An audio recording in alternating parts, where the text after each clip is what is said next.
So to start off with, what are trauma reactions in childhood? There are a number of potentially traumatic events for children that children experience, and our research shows that 1 in 4 children may experience a potentially traumatic event in their childhood. These can be individual events, such as experiencing a car accident or other traumatic events, but sometimes these events involve a whole group of people, and they're natural disasters or other disasters. We also know that for children, the experience of more than one event has a cumulative effect on their ability to cope and may impact on the child and make them more vulnerable to stress reactions. We also know that in disasters, the area affected by disasters are much more widespread than in an individual event. We see significant destruction, loss of property, loss of life. The effects of a disaster are often long-term, so you have long-term recovery issues, and they affect the social, financial and emotional well-being of children in the classroom. So I guess one of the most important things to sort of explore is, how do children perceive threat? And we know that children's trauma reactions are dependent on how they perceive these threats that they experience during the traumatic event, and that children and adults perceive these threats differently. For an adult, threat to their life or their child's life is one of the main things that people report as being the most stressful in a potentially traumatic event. So a threat to their own life or their child's, an actual injury, and then loss of property. For children, however, they see these potentially traumatic events slightly differently. Separation from parents is reported by children as being one of the most significant things in a traumatic event that will affect them emotionally after the event. Then actual injury to themselves, injury or loss of parents, and then the loss of their pets or favourite things or things in their environment. I heard of a lovely story for children, a child in Victoria following the Victorian fires, and this child had been away when the fires came through, and they came back and they had lost everything. And this child had just received a new tennis racket for his birthday, and he was very, very distressed at the loss of his tennis racket, despite all the other destruction that they have had around them. The classroom responded, and all the kids in the classroom all pitched in and bought him the same tennis racket. So that was a really lovely way that the school and the classroom could support him. But for children, when children are mourning and distressed over the loss of a pet or loss of their favourite things, these are very, very significant in the child in the post-disaster environment. How do children normally react? Every young person responds differently, and that these responses to the traumatic event will change over time. We know that their responses also change depending on their developmental level, their prior functioning, so how well they were coping before the event, whether they've been exposed to previous life events, and they also model their reactions on those around them. Their reactions are also often influenced by the parent-child relationship.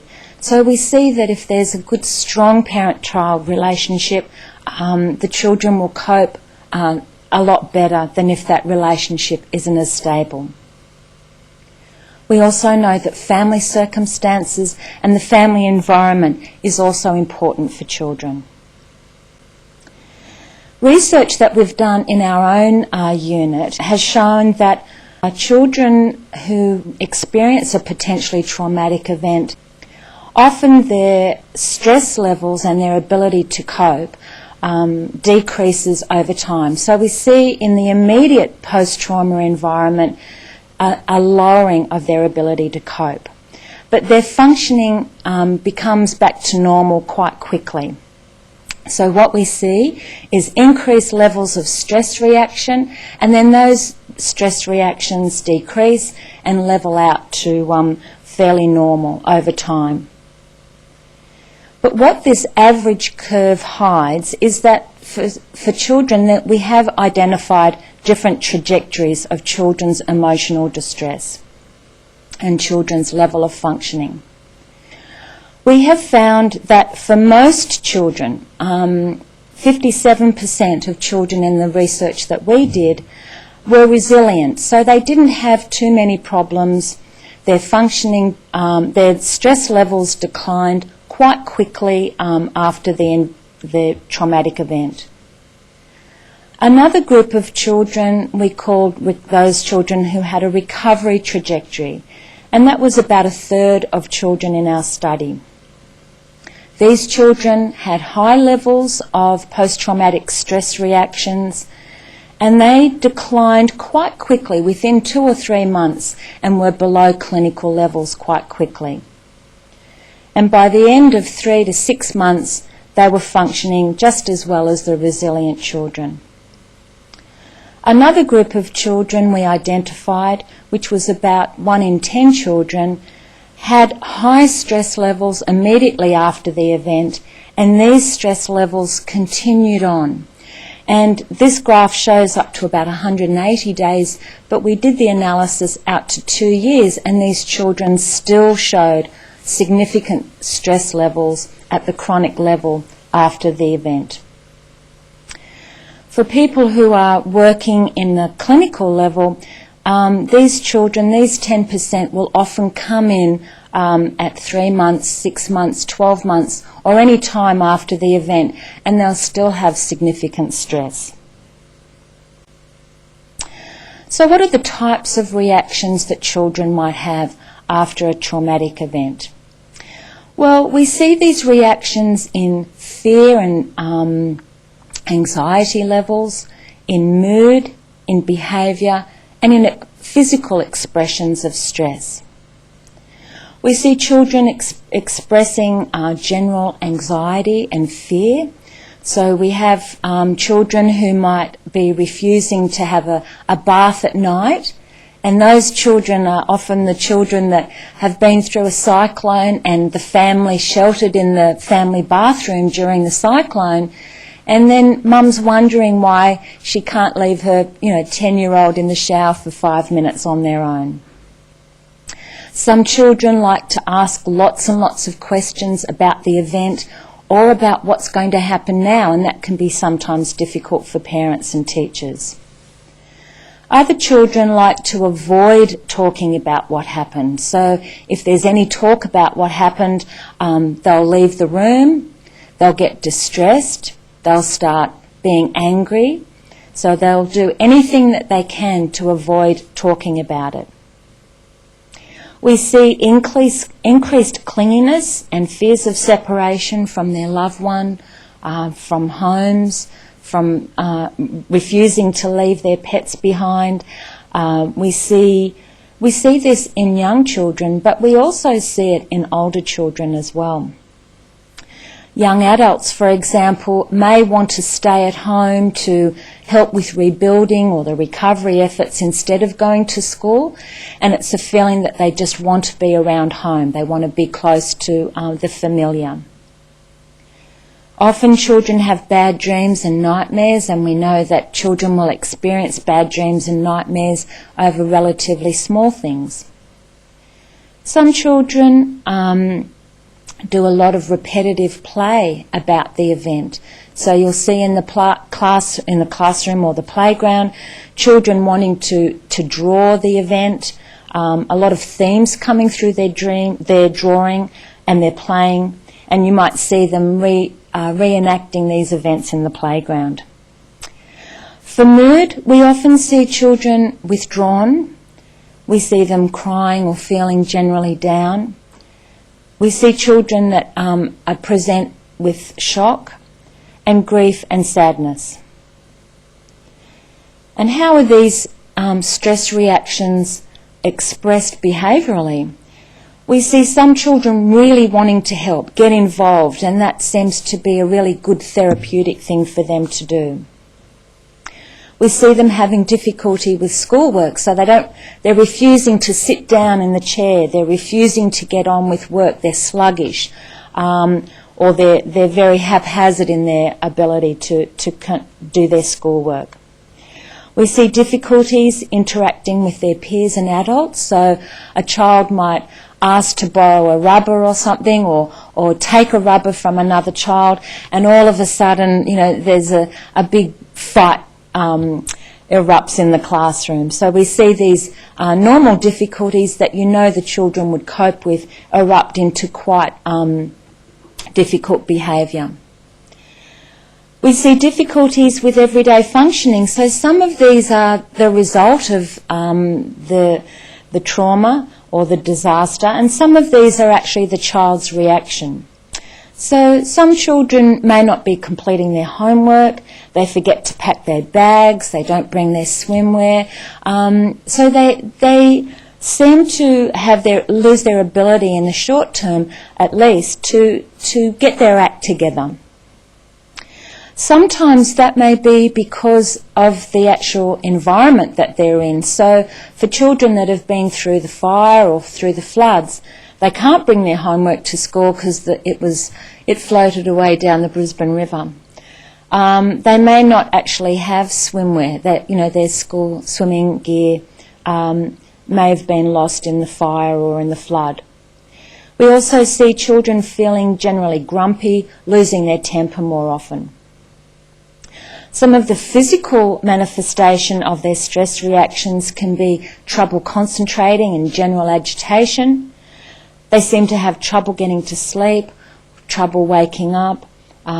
We might even see sleepwalking in some children. And we see the physical reactions of stress and distress, fast beating heart, upset stomachs and headaches. One guidance officer that we were talking to when we were doing these presentations last year talked about how there was a lot of children going home once they'd got to school. They would complain to their teacher that they had a headache or they had a stomach ache. And so the guidance officer actually asked if the teachers could send the students to her before they actually went home. When they went home, the parents were trying to, recover and get their house organised, and having a sick child at home added to that burden. So often what she did was she sat down with the children and just sort of said, "You're not feeling well. Sometimes when bad things happen to us, it makes us feel a little bit sick in the tummy, or it gives us a headache." And once the children realised what was going on, a little bit of reassurance, she'd ask them, "Now, how's your headache?" And they'd say, "Oh, it's not too bad," and she'd send them back to the classroom. Now, in the post-disaster environment, we don't only have post-trauma reactions and stress, but we also can have loss and grief. So many children will experience loss and grief after a disaster. They may lose a parent, they may lose a pet, they may lose friends. And our grief reactions are different to our trauma reactions. So grief is often expressed through sadness, sleep problems, loss of appetite, some physical things. And usually following an uncomplicated grief where we have a loss of a loved one, the children can gradually re-engage with their environment.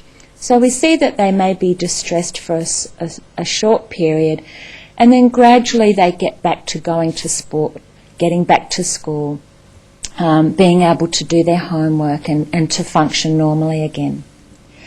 However, in disasters, children are at risk of what we term as traumatic grief. So this is where the trauma symptoms, the stress and the distress that the children feel, interact with their grief reactions, their normal grief reactions at the loss of a loved one. And these traumatic symptoms, their traumatic stress symptoms, may interact with the grief symptoms and impede that normal grieving process. We see that the children often report these intrusive memories about the death, so they may be expressed in nightmares. They may have avoidance of talking about the person that they loved or the event that happened, emotional numbing or blunting, increased physical and emotional arousal. And just to reiterate on that point is that when we see these children at a clinical level, often we need to deal with the trauma and the traumatic stress symptoms before the child can actually start to work through the grieving process. So as I said earlier, we know that children's reactions change over time. And so when you think about the immediate environment after a traumatic event and then how that changes in the intermediate period and the long term for children to recover. So in the immediate post-disaster environment, we see a massive energy going into recovery, not just energy in fixing houses and repairing our community, but also emotional energy for ourselves. And this is the recovery period. Gradually, children and adults will start to return to a normal routine, and that's what we expect to see. And we expect that in the long term, we can re-establish our lives, re-establish those relationships and the links that we have with our family, in our small community, such as within the classroom, and then in our larger community surrounding us.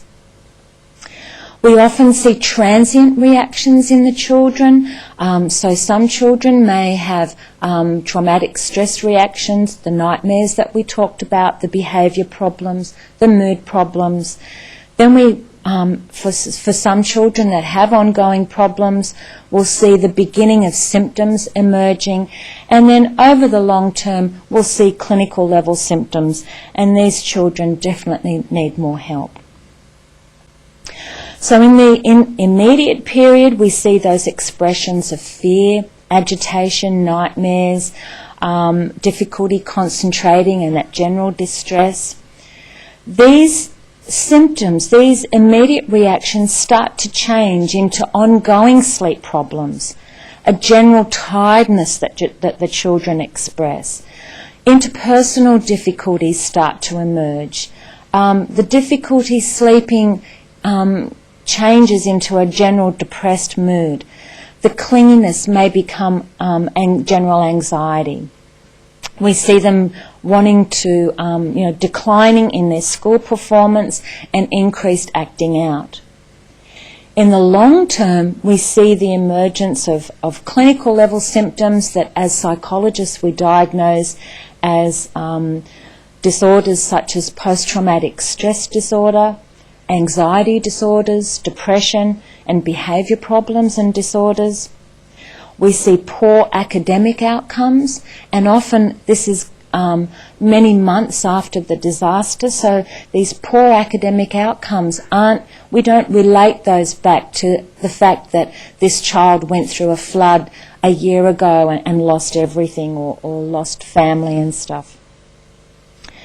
For young adults, we often see the emergence of alcohol and drug-related problems, and we see alcohol and drug problems in adults as well.